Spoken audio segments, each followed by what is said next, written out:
What's going on, guys? Matt Weik, Weik Fitness. Thank you so much for tuning into another episode. So today, what I want to do is I want to touch on a post that I put up on Facebook. I mentioned I would probably go into details a little bit more, so I figured let's go ahead and do that. And the post stemmed from one of my old bosses. Now, some of you might know, most of you probably do not know. When I was in high school, I actually worked for a radio station. Call letters WIOV. The name was the Big I-105. It was a country music radio station. And I started out just, random stuff like helping with the tech, helping with the sound, going to live broadcasts, and making sure that they're set up correctly, that the antenna is up, the broadcast is clear, that, the communication between the radio station board and the microphone that we have live on site for an event, for the live broadcast is clear. And more people started seeing me at these events. And word got back to a gentleman. His name is Dick Raymond. His real name was Raymond Dick, but as radio DJs, nobody really uses their real name. So, word got back to Dick Raymond, hey, who's this new guy? He looks young. Not to get a big head, but, I was in shape. They said, who is this guy? We'd like to see more of this guy. Does he have his own show? And Dick pulled me aside. I think it was maybe my senior year of high school. And he said, hey, look, we're getting all these inquiries about you specifically. And I thought I did something wrong. I'm like, oh, how's this going to go? What direction is this going to go? And he said, we want to give you an opportunity to go on the air and have your own show. Now, I don't know how many high school students ever have their own radio show, like legit radio show. So, I was kind of like, wow. Personally, I hate speaking. Like, I'm not, despite, what you see and hear on the podcast, I don't like the idea of getting in front of people, back then. And, I was never good at giving speeches in high school even. So I told him, I'm like, man, I'm just not a good speaker. I kind of get stage fright. And he looked at me, he's like, there's nobody else in the studio. It's just you. You and the microphone. You're just talking to a microphone. I'm like, man, I don't know. I said, I'll give it a shot. So he said, okay, let's just get used to things because I have no experience. Like I said, I'm a senior in high school. And he goes, let's just start with an hour. So come to the station. We're going to do 11 p.m. until midnight. So you're going to have, multiple spots where you're going to, be speaking and, just get comfortable talking to people. Okay, cool. So he taught me the board. If you have ever been to a radio station or seen pictures, it's a gigantic board with a whole bunch of buttons and sliders, and you got touchscreens and computers, and it's like the cockpit of an airplane. So it took me a little while to get things down. Okay, this goes here. That's when I want to talk, I have to hit this. I gotta push the pot up and make sure I'm hitting all the right buttons so that it transitions from music to me talking over to the music, to the music stopping, and to the either next song coming in or, the next commercial launching. So, it's pretty detailed. So I felt comfortable after the first night. But we did a few more after that. And he said, okay, it's time to have your own show. So I literally had my own show. Now, WIOV is part of CBS. So, again, a high school senior having their own radio show is pretty much unheard of. My radio career was pretty decent, all things considering. I was there for 7 years. 5 of the 7 years, I was number 1 in the books for the market and the time slot that I had my show, which, again, I don't know anyone that age who was able to do that. But getting back to the post that I made on Facebook, The day that I was going to go live for the very first time, I walked into the radio station. Dick Raymond was in his office. Now, the way the radio station was set up, you walk in, you go through a few hallways, you go down a hallway, and then when you go to the right would be the program director's office, which was Dick Raymond, and next to that were a whole bunch of like cubby holes, like you would see in like an elementary school that put papers and stuff. And every DJ had their own cubbyhole. So you would have talking notes, your paycheck, anything that you would need that they would have to provide to you would be in your cubby. I remember I walked over, I grabbed the stuff out of there. I'm walking back to the studio to go live. And Dick Raymond stops me in the hallway. And he goes, I want you to promise me one thing. So again, I'm thinking, oh man, like what direction is this going? He said, I'm putting you on the air, okay? But the promise that I want you to make me is that you will never, ever go full-time as a radio DJ. I'm thinking, wow, good pep talk, boss. First day, you're already telling me not to go full-time. Now, he knew back then how deep I was in health and fitness and exercise, and I knew what I wanted to do. I mean, at that time, I wanted to be a personal trainer. I wanted to own my own gym, and he knew that was my passion. And I really didn't understand why he said that, but I said, yeah, okay, sure, I promise. And I went my way. He went back into his office, and I didn't think about what he really said. And on Facebook, I mentioned you really don't understand some things that people say to you until they're gone. Now, Dick Raymond and I, he ended up leaving the radio station while I was still there. We actually reconnected, and this was, forever ago, but, we reconnected about 2 years ago. And he came to me and he said, hey, you're the man in the industry these days in terms of health and fitness. I see you everywhere, magazines, websites, I see all the stuff that you're doing. All of this is through Facebook. He goes, dude, I'm proud of you. He's like, I knew you were going to do, big things. And that part clicked, but not as much as it did after I heard about his passing. And so he said, hey, look, I'm trying to lose some weight. I moved from Pennsylvania down to Florida. I've just been relaxed, kind of taking retirement, one day at a time, just doing what I want, and I put on some weight. Can you help me out? He goes, I'll pay you for your services. I said, absolutely not. You're not paying me anything. I'm going to ask you some questions. I'm going to send them to you. Answer them, get it back to me, and I'll put something together. We'll talk about it. A couple days go by. I get it from him, answer all the stuff, get back to him, say, okay, look, here's what we need to do. And he was having the hardest time losing weight. And, he mentioned, I slip up here and there, but, nothing major. So come to find out last year, he sends me a message on Messenger.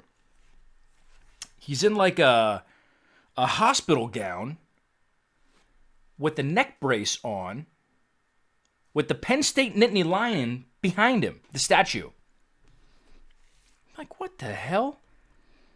So I sent him a message. I go, Dick, what the hell is going on? So he sends me a reply. I figured out the best way that I can lose weight.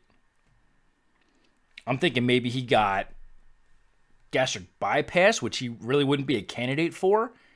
I'm like, I don't understand. And I'm thinking, why does he have a neck brace on? He said, so turns out I wasn't feeling well. I went to the doctor. They did a scan, multiple tests. And turns out he had a very advanced, progressing stage 4 lung cancer. When they did the scan, they noticed cancer in his shoulder, his spine, obviously his lungs. He was a very heavy smoker. And a few other spots. I think he had a spot on his liver. And they were like, we're going to treat it. But the neck brace was, he didn't know this happened, but he actually broke a bone in his neck. So that answers the neck brace in the picture. So I've been rambling for 10 minutes now? You're probably going, Matt, get to the damn point. So here's the point that I want to make.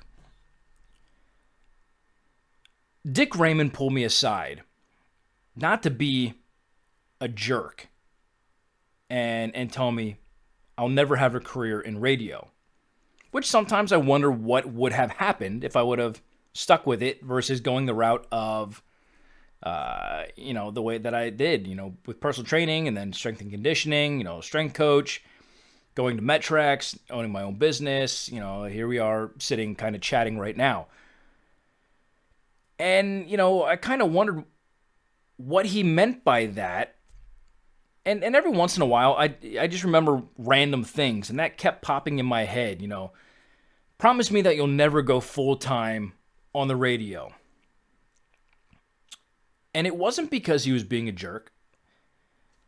Like I said earlier, it's because he knew where my passion was, and that going full-time with the radio station would be taking away from where I want to be. He saw something in me that I didn't see in myself at the time. I knew and he knew nobody outworks me. I'll do whatever job you need done. I'm not going to bitch about it. But at the same time, I'm going to go after what I want. So many times I feel like, especially these days, businesses, they almost try to bully you in a sense, where you're just a number, okay? Somebody smarter than you can come take your job. Somebody who can do the same thing, but they're willing to do it for less money, can take your job. I mean, if you work in a gigantic corporation, how many people, A, do you know or know their names? Or how many encounters do you ever have with the higher-ups of a company? It's probably none. So to your little, group within a business, you're somebody. But in the bigger picture, you're a nobody. You're a number. And the culture of the radio station was always family first.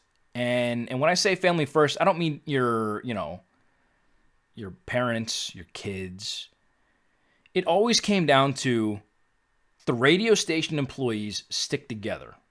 If someone needs something, they go, people come and help them. Somebody else needs something, you go and you help them. And it was always like that. And, if you work somewhere, you need to sit down and really have a conversation with yourself. Is this something that you want to do for the rest of your life? Is this your passion? Or is it a paycheck? You wake up every day, damn, I got to go to work today. I hate working for these people. The people I work with, they're rude, they're mean, they're dumb, they're, whatever, fill in the blank. Is that where you want to be for the rest of your life? And I mean, if you're young, in your 20s or even 30s, man, you've got another, 40 years of work before you can retire. That's it could be twice, however long you've lived so far. So why would you want to put yourself through that? While I loved the radio station, I loved the interactions, I loved progressing and bettering my abilities on the radio, but it wasn't my passion. And, back then I had multiple jobs. I was working for the radio station. I was working at a gym. Eventually it got to the point where I had to get my own insurance. So something had to give. The gym was like, if you want insurance, that's cool, but you got to give up the radio station because you can't do it all. Radio station said, yeah, you can come full-time here, but obviously you're not going to be able to train because you're going to have to be here basically when you're going to be training clients. So, I had to make the tough decision. Even though I've worked for the radio station way longer than I was in the gyms, I left the gyms because my passion was really to help people, personal training, nutrition consulting, strength and conditioning, so on and so forth. So the only thing that I really wanted to get through on this episode was, if you're a boss, obviously the first thing was to figure out if where you are right now is where you want to be long term. So I guess the second thing is, if you are a boss or you're in the C-suite, excuse me, you're a CEO, a CMO, CFO, whatever the case may be, I want you to appreciate your employees. I want you to be hard on them, but I want it to come from a place where you see something in them that maybe they don't see yet. So that years down the road, whether they stay with you or not, they'll look back and they'll go, damn, John was absolutely right with what he said. Blah, blah, blah. It makes total sense to me now. And I didn't see it then. I took it for granted when he said it. But man, it just hit me. Stop looking at your employees as numbers. They're not. They're people. They're people who, quite frankly, make your life easier.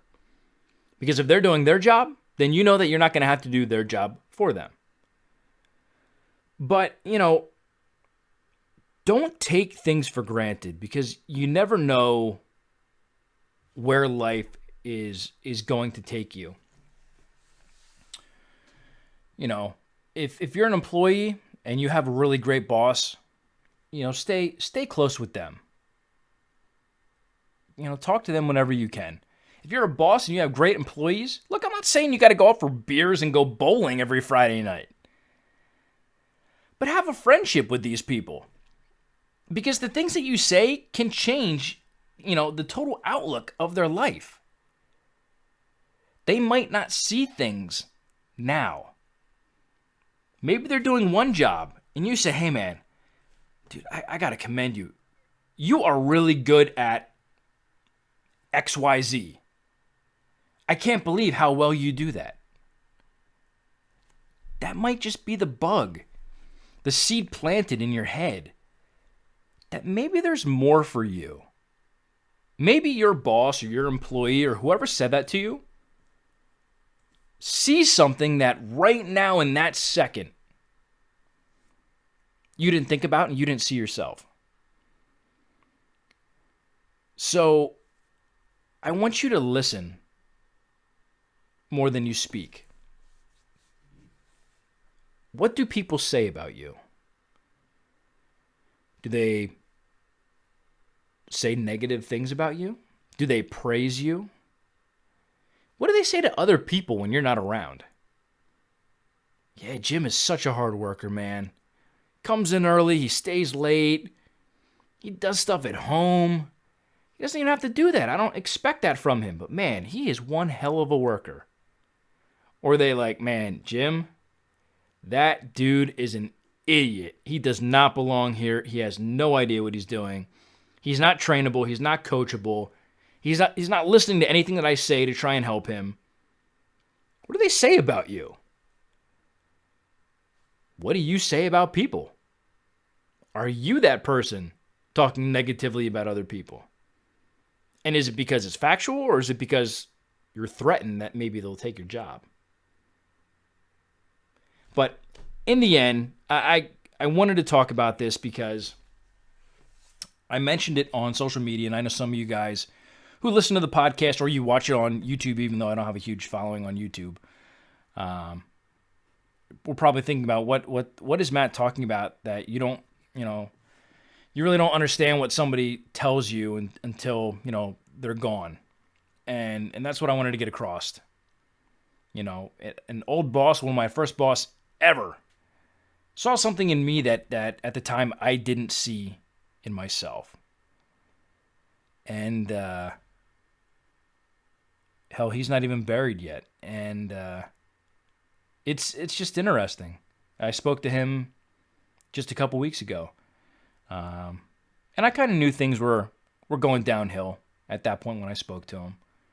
A few old people that I worked with, not old in terms of their age, but older people that I worked with back in the day, they reached out to me pretty much the night before, and they said, hey, he's going downhill.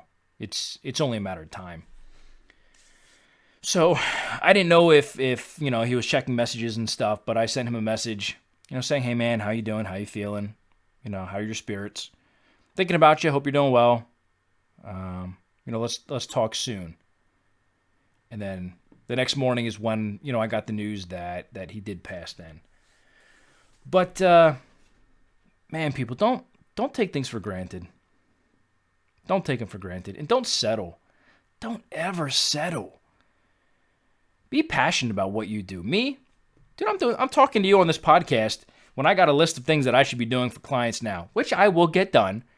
But I don't make shit off of this podcast. Not a damn thing. I don't have sponsors. I don't monetize my YouTube. So for the last 20 minutes, I could have been writing content, getting paid. But, I love talking with you guys. I love sharing things. I love helping people. So I hope you got something out of this rambling episode that that I just recorded for you guys. But let me know what you think. Do you have an instance where somebody said something to you and you didn't understand it at the time? You were like, what the hell did they just say? I don't understand. What does that even mean? Did you ever have one of those moments? If so, share it. I would love to hear it. I'm sure other people would love to hear it. Weik Fitness, everywhere on social media. Instagram, Twitter, Facebook. Check us out. Hit us up over on the website if you're not already watching or listening to it on the website itself, WIKFitness.com. Lots of free stuff over there. If you've never been there, I highly, highly recommend you check it out. There's a free content section, interviews, articles, there's blog posts, just tons of free stuff that you can utilize to better your abilities, your health, your life, your business, have a better work life. But overall, I wish you guys the best. I hope you're having a fantastic week. I know I am, but hope to see you guys on the next episode. Until then, take care, guys.